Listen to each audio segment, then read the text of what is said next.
After nearly 2 decades of tortuous negotiations, Russia finally joins the World Trade Organization this week.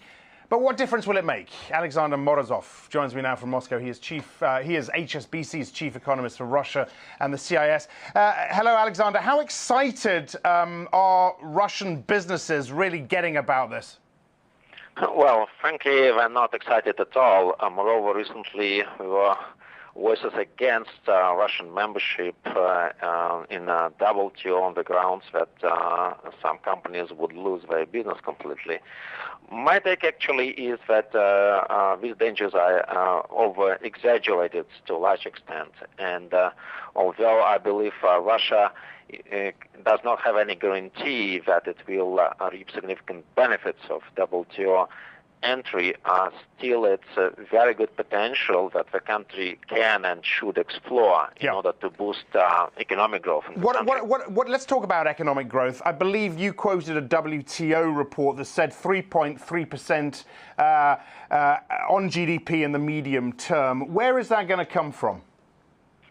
Well, this is an estimate that came from the World Bank study, the famous study on Russian WTO entry.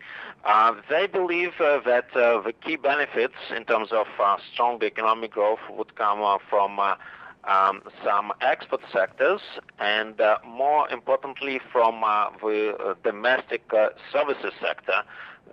But the latter will pretty much depend on whether the country, in this case Russia, will be able to significantly liberalize and streamline its business and investment climate in the country.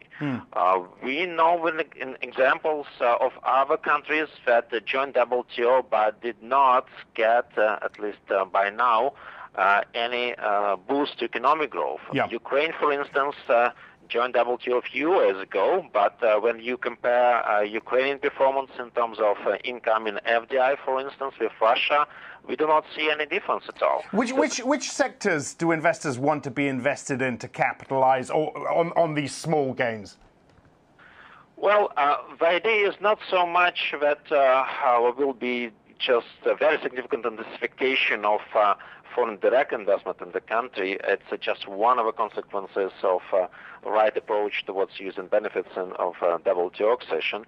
The idea is the country uses membership in WTO as a trigger to improve conditions for their own businesses. Which will become more open to international competition.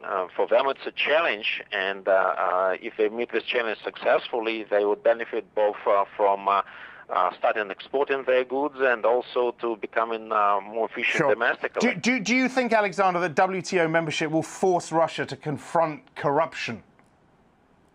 Well, it's a very good question.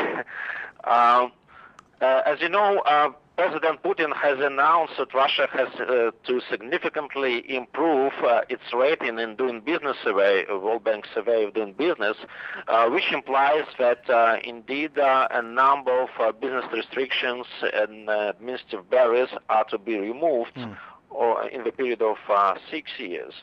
To what extent it's going to be achieved still remains to be seen.